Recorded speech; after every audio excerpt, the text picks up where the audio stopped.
Today I have a real-time sunset painting demo for you. I'll be using my free cloud brush set, which you can download on my Gumroad store. The link will be in the description, and you can type in 0 in the payment field to download it for free, or you can tip any amount you want. This demo is going to be a bit different. I'm going to treat this painting as a warm-up, and I will aim to complete it in under 20 minutes. I think it clocked in at just under 17 minutes.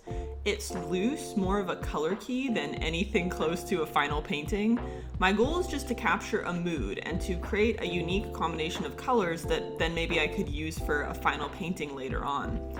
I'm starting by using the gradient tool to put down some color shifts across the sky.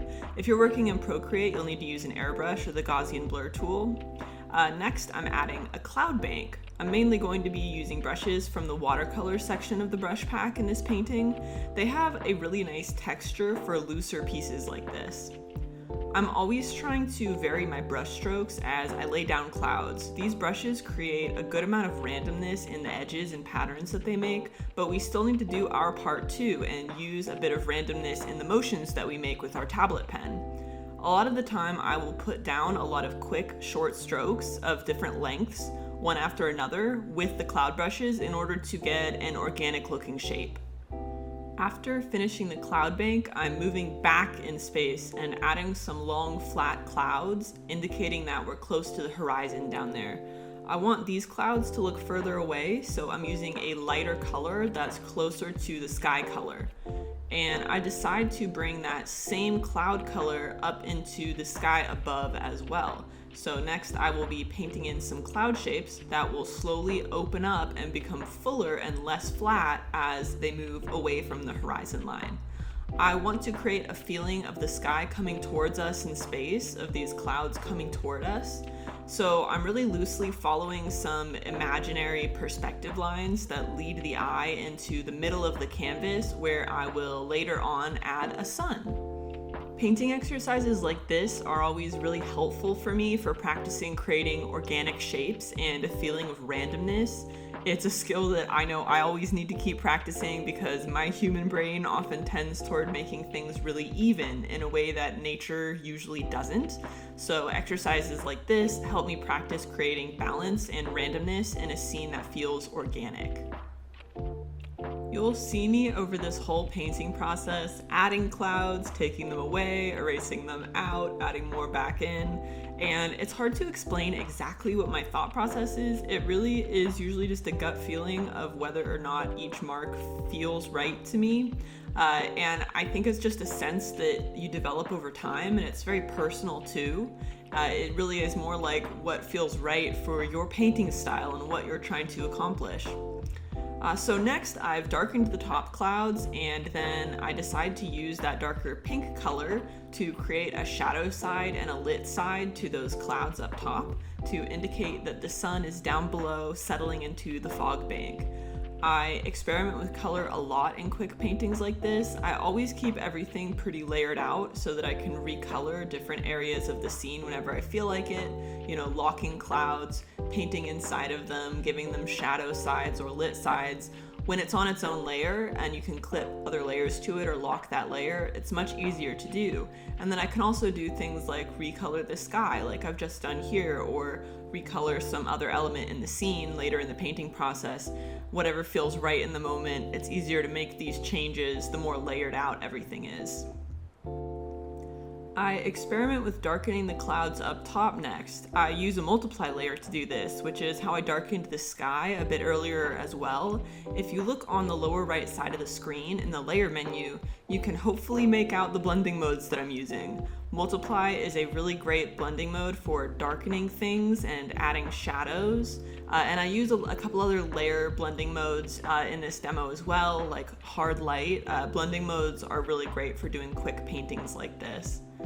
Then with the upper clouds darker, I felt like the bottom area was looking unbalanced, so I decided to go back into that lower cloud bank and add in some darker clouds into the foreground. I often will put color down, evaluate how it feels to me, and then go back and change it later once I have more context with the rest of the colors. And speaking of context, in this context I start to feel like the sky itself isn't quite the right color, so I go back into that multiply layer and I experiment with adding some warmth into it. I end up adding kind of a pink tone into that multiply layer, which really neutralizes the sky in a way that I think works well in the piece. Now I'm focusing in on these flat, distant clouds. I'm always thinking about ways to have both hard and soft edges in my cloud paintings, and in sunsets, these distant flat clouds can be a really good place to get in some hard edges. I'm using one of the more hard-edged, noisy watercolor cloud brushes to block in some harder edged clouds with a sort of oil pastel texture, trying to vary my mark making and the shapes that I'm putting down as I do this as well. I want this part of the painting, this little stripe in the middle, to be the focal zone of the painting. So I'm thinking about creating smaller, noisier, harder edged details in the clouds to draw in the viewer's eye and bring the attention to that part of the painting. Then I start adding in some brightly lit cloud highlights to this area too, especially considering I'm going to be adding my sun into this zone.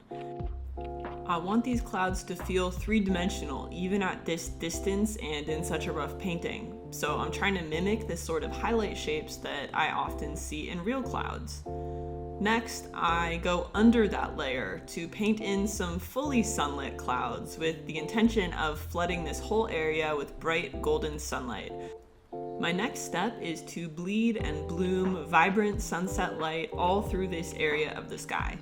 These clouds aren't fully opaque, so with the sun right behind them, they're going to illuminate vibrantly. I will often use blending modes like overlay or hard light to accomplish this sort of light bloom effect, although other times I will just paint it directly using a normal layer. You'll see me do a bit of both in this painting. I sometimes like to do the lead up to placing the sun before I add the actual sun to my canvas, but you can put the sun down first if it's helpful to you as an anchor point. Once I actually get the sun in there, it is a lot easier to see what I need to do next to get it to sit right in the scene, which is to add a whole lot of golden light to the area. That will make the sun feel a lot more real. I have to make sure to hit all of the clouds that sit over top of it, so those more distant clouds that we've got there, the flat clouds, I hit that whole area with a bloom of gradating golden light, and then I also go into the clouds above and below to make sure that those are hit with a highlight as well. Here I'm on the cloud bank layer and I make sure to hit those with a pink light bloom highlight, and then next I'm going to be going up into the sky up above and intensifying that lit side to really make it feel like the sunlight is glowing golden up into those clouds up above. I pick a different watercolor cloud brush to vary up the texture and give the painting something new, and then I start to go over top the upper clouds to give them an underside highlight. This really helps the dimensionality, and it also gives the sunlight more of an impact. It helps it feel brighter. I do end up feeling though like there isn't enough depth in the scene, even after finishing this highlight layer. When you look at it, you can kind of see that it feels a bit like there's only one layer of clouds, when often when you look at the sky, there will be different layers of clouds, like one right over top each other. You'll have clouds that feel closer and clouds that feel more distant, and I feel like that's lacking a little bit. So at the moment you're seeing me go over some of those highlights and just soften them up a little bit, make them look a little bit more natural, and then I go underneath all of the cloud layers that I've already created, and I go in to add another layer of distant clouds to help with that feeling of a lack of depth. To add some depth, I paint in some clouds underneath, but I use a color that is lower contrast against the sky. This helps those clouds sit back in space to not overwhelm the scene, but they still do help the scene feel like it has more layers, more depth, more dimension. After blocking in where I want these clouds, I pick a neutral pink color to tone them down even further with by gradating out that pink from the outer edges. I want them to be visible but low contrast so that all the other clouds that I've already painted, which have a lot more dimension and detail, I want those clouds to sit firmly in front of those distant clouds. I'm getting to the point now where all of the elements are in place and I'm starting to consider how the painting looks as a whole. This is usually when I start ignoring my layer structure and just painting right on top of everything else, which saves time since I am trying to finish this in under 20 minutes. I decide I want the scene to have a fuller range of color and value, which means adding in some darker darks, especially up top, and also varying the color range a bit. I darken the clouds up top using one of the fluffy watercolor cloud brushes, and you can see I'm adding just a touch more purple into my darks now too, to steer the painting away from being so solidly pink toned. I add in some purple to the cloud bank at the bottom too, which I think really helps to widen the color gamut of the piece. You can see it's a much more neutral purple that I end up going with, which is different than all the other colors that I have down and also provides some really nice contrast against the sun down there in the bottom section. Next, I decide to play a bit with the selective color adjustment layer. If you're working in a program other than Photoshop, you can use a color balance adjustment to accomplish a similar sort of hue shift. I'm really just experimenting here. Sometimes I'll find some totally new color combination in a piece like this and change the colors dramatically, but I don't really love anything that I'm seeing, so I end up with just a subtle shift toward pink and orange, which does help unify the overall palette. Selective color and color balance can be really nice to uniformly tint a scene and bring more cohesion to the color palette, but it can be easy to push it too far, so here I ended up leaving that adjustment layer on a lower opacity. We are finally at the do whatever you want stage of the painting. I really like to finish off my quick pieces like this one by going over top everything I've done so far and using painterly textured brushes to add brush strokes and a bit of a traditional paint stroke feeling back into the painting.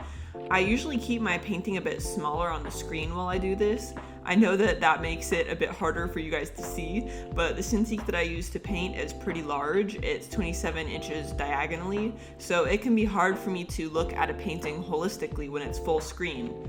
In general, I recommend stepping back and looking at your paintings holistically from time to time. I have a lot of friends who keep the Photoshop viewfinder up to see a thumbnail of their painting while they work, or they'll duplicate the window and keep a smaller window open on another screen. But for whatever reason, my tendency is just to zoom out really far every once in a while instead.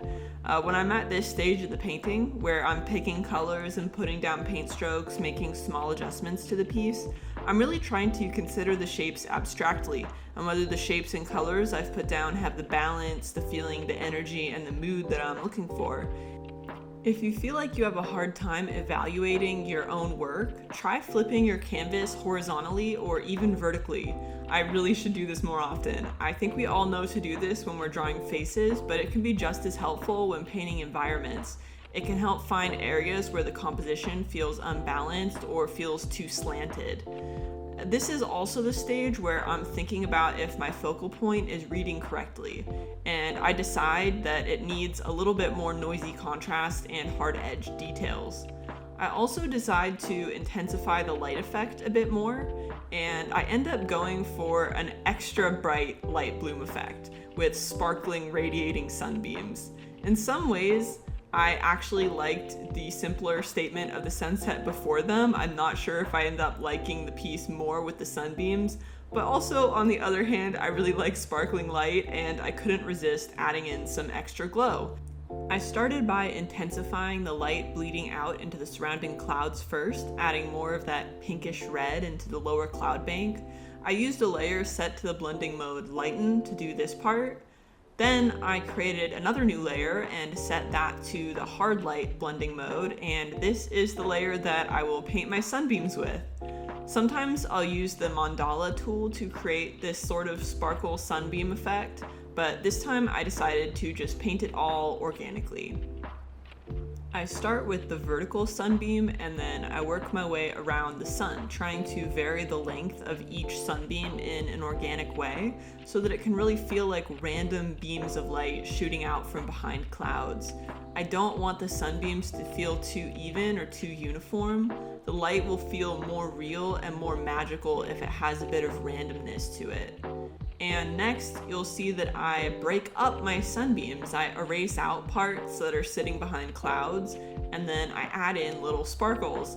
This is a stylistic thing that I picked up from watching Makoto Shinkai movies like Your Name. Those background painters, they often bloom light with particle effects that I think look really magical and dazzling. And with that, this painting is pretty much complete. A nice 17-minute warm-up painting to get the day going, a fun exploration of color and light, and hopefully a fun paint-along for you too. Let me know what you think about this quicker type of paint-along. I'm hoping that it might be a more approachable type of paint-along for beginners, and maybe also a good exercise for more experienced painters. Feel free to tag me on social media if you paint your own version. I always love to see them. And if you enjoyed this video, check out the other videos that I've posted as well. I have a whole bunch of free brush packs on my Gumroad store, and they each have some sort of video content. I think this is the 5th or maybe 6th paint along I've posted, but there's also some unlisted video content too. So you'll need to download the brush packs to find it. I'll see you guys in the next one.